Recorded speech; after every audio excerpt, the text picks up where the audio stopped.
കൊല്ലത്ത് മുകേഷ് നടത്തുന്നത് തന്ത്രപരമായ നീക്കങ്ങളാണത്രേ. കൊച്ചുകുട്ടികളെ വിളിച്ചുകൂട്ടി കഥ പറയുക എന്നതാണ് വോട്ട് പിടുത്തത്തിന്റെ പ്രധാന തന്ത്രങ്ങളിൽ ഒന്ന്. കുട്ടികൾക്ക് വോട്ടുണ്ടോ എന്ന് ആരും ചോദിക്കും. കുട്ടികളുടെ വോട്ടല്ല, രക്ഷിതാക്കളുടെ വോട്ട് തട്ടാനുള്ള ഒരു തോമസ് ഐസക് ലൈനാണ് പുള്ളിയുടേത്. മുകേഷ് ആണെങ്കിൽ കുട്ടികളോട് രാഷ്ട്രീയം തീരെ പറയുകയുമില്ല. മധുരം മാമ്പഴം എന്ന പരിപാടിയിൽ കുട്ടികൾക്ക് ഒരു കഥയാണ് പറഞ്ഞു കൊടുത്തത്.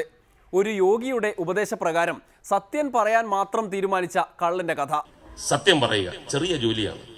അന്ന് രാത്രി കള്ളൻ നടന്നു പോകുമ്പോൾ രാജകൊട്ടാരം കണ്ട. എന്നാൽ ഇന്ന് ഇവിടെ തന്നെ മോഷ്ടിച്ച് കളയാം എന്ന് വിചാരിച്ചിട്ട് രാത്രി ചെന്നപ്പോൾ അവിടെ എല്ലാവരും ഈ പാറാവുകാരെല്ലാവരും നല്ല മദ്യമൊക്കെ സേവിച്ച്, കാര്യം കള്ളനൊന്നും രാജകൊട്ടാരത്തിൽ വരത്തില്ലല്ലോ, ഭയങ്കര ഉറക്കവും ചീട്ടുകളിയും ഒക്കെ അലസമായിട്ടിരിക്കുകയാണ്. ആ ദിവസം തന്നെ രാജാവ്, നല്ലവനായ രാജാവ്, രാജ്യത്തെ സ്നേഹിക്കുന്ന രാജാവ് വിചാരിച്ചു വേഷപ്രച്ഛന്നനായിട്ട്, വേറെ താടി മീശയൊക്കെ നമ്മൾ സിനിമയിൽ കാണില്ലേ, ചില വേഷങ്ങളൊക്കെ മാറി പുറത്തിറങ്ങി എന്താണ് നാട്ടിൽ നടക്കുന്നതെന്ന് അറിയാം എന്ന് വിചാരിച്ചിട്ട് ഒരു താടിയൊക്കെ ഫിറ്റ് ചെയ്ത് രാജാവ് ഇറങ്ങാൻ പോകുമ്പോൾ കള്ളൻ രാജകൊട്ടാരത്തിനകത്ത് കയറി. ഒരു ചെറിയ ഒരു വരാന്തയിൽ വെച്ച് രാജാവ്, വേഷപ്രച്ഛന്നനായ രാജാവ് ഇപ്പുറത്ത്, കള്ളൻ അപ്പുറത്ത്. രാജാവ് കള്ളന്റെ അടുത്ത് ചോദിക്കുന്നു, ഇങ്ങനെ ഒരാളിനെ കണ്ടിട്ടില്ല രാജകൊട്ടാരത്തിൽ, നീ ആരാണ്? അപ്പോൾ അയാൾക്ക് ഓർമ്മ വന്നു, യോഗിയെടുത്ത് പറഞ്ഞിട്ടുണ്ട് സത്യമേ പറയാവൂ. കള്ളൻ പറഞ്ഞു, ഞാനൊരു കള്ളനാണ്. കള്ളൻ ചോദിച്ചു, നിങ്ങളാരാണ്?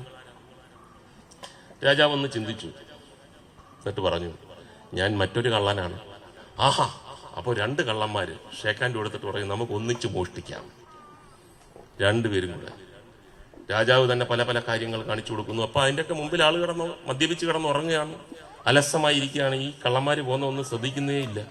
ഇടയ്ക്ക് കള്ളൻ ചോദിക്കുന്നു, ഓ, നിങ്ങൾ സാധാരണ കള്ളനല്ലല്ലോ, ഞാനിതൊക്കെ കണ്ടുപിടിക്കണമെങ്കിൽ തന്നെ വെളുപ്പാങ്കാലമായിരുന്നു, നിങ്ങൾ ഇതെല്ലാം കണ്ടുപിടിച്ചിട്ട് വന്ന വലിയ കള്ളനാണല്ലോ. അങ്ങനെ മോഷ്ടിച്ച് വന്നപ്പം രത്നങ്ങൾ ഇരിക്കുന്ന ആ ഒരു അറ വന്നു. ഒരുപാട് രത്നമാലകൾ എടുത്തതിന് ശേഷം പകുതി വിഭജിച്ച് കള്ളൻ പോകാൻ നേരത്ത് ഒരു മാല എടുത്ത് തിരിച്ചിട്ടു. അപ്പൊ രാജാവ് ചോദിച്ചു, അതെന്താണ് നിനക്ക് കിട്ടിയ ഒരു മാല തിരിച്ചിട്ടത്? അപ്പൊ കള്ളൻ പറഞ്ഞു, രാജ്ഞി പാവമായിരിക്കും, അവർക്ക് പുറത്തോട്ട് പോകണമെങ്കിൽ ഒരു മാലയെങ്കിലും നമ്മൾ വെക്കണം, സ്ത്രീയാണ്, അപ്പൊ അവരുടെ മനസ്സ് അങ്ങനെ നമ്മൾ വേദനിപ്പിക്കാൻ പാടില്ല.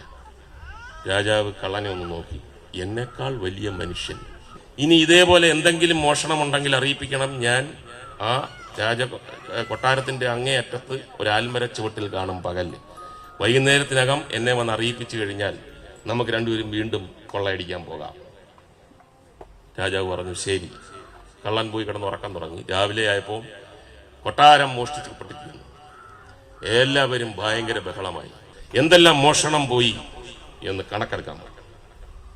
കണക്കെടുത്തോണ്ട് വന്നപ്പോൾ ഖജനാവ് കാലി, ഒന്നും ശേഷിച്ചിട്ടില്ല.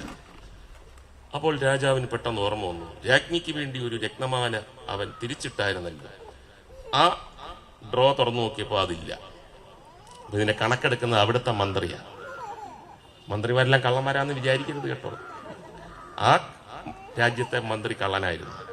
അയാൾ നോക്കുമ്പോൾ എല്ലാം പോയി. എന്നപ്പോ ഇതിന്റെ കണക്കെന്തോ അതും അതിനകത്ത് പെടത്തില്ല എന്ന് പറഞ്ഞിട്ട് അത് അയാളുടെ ഭാര്യയ്ക്ക് വേണ്ടി മാറ്റി വെച്ചു. രാജാവിന് മനസ്സിലായി. രാജാവ് പറഞ്ഞു, എന്നെക്കാൾ വലിയൊരാള് ഇന്ന ആലിന്റെ ചവിട്ടിൽ കിടന്നുറങ്ങുന്നുണ്ട്, അവനെ വിളിച്ചോണ്ട് വാ. അവനെ വിളിച്ചോണ്ട് വന്നു. അവൻ പറഞ്ഞു, ഇതെങ്ങനെ അറിഞ്ഞു ഞാനൊരു മോഷ്ടാവാണെന്ന്? ഇന്നലത്തെ കള്ളൻ എന്നെ ചതിച്ചോ? അവൻ ഒറ്റുകാരനായിരുന്നു.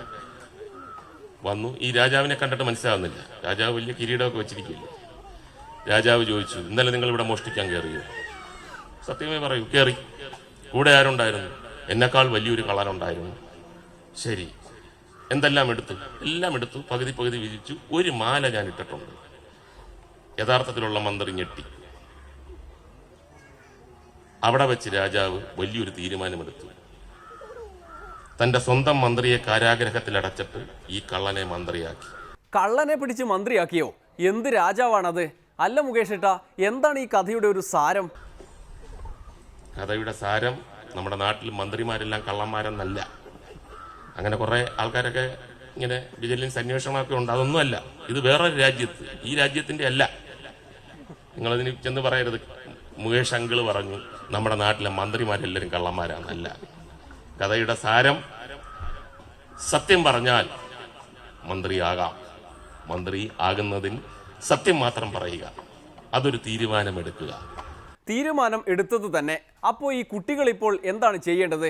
ഈ കഥ വീട്ടുകാർക്ക് പറഞ്ഞു കൊടുക്കുകയാണോ? വീട്ടിൽ പോയി അച്ഛനമ്മമാരോടൊക്കെ പറയണം, ഇങ്ങനെ നല്ല ഒരു സന്ദേശമുള്ള കഥ പറഞ്ഞു തന്ന അങ്കിള് ഇലക്ഷന് നിൽക്കുന്നുണ്ട് അരിവാൾ ചുറ്റിയ നക്ഷത്രത്തിൽ. അപ്പം നിർബന്ധമായിട്ടും അദ്ദേഹത്തിന് വോട്ട് ചെയ്യണം എന്നും കൂടെ പറയണം. അത് കേട്ട് വീട്ടുകാർ ഇനി വോട്ട് ചെയ്യുമോ എന്ന് കാത്തിരുന്നറിയാം. എന്തായാലും വോട്ട് കാലത്തും പെരുമ്പാവൂരിലെ ജിഷയെ ചിലർ ഓർമ്മിക്കുന്നുണ്ട്. അതൊരു ഇടവേള കഴിഞ്ഞ്.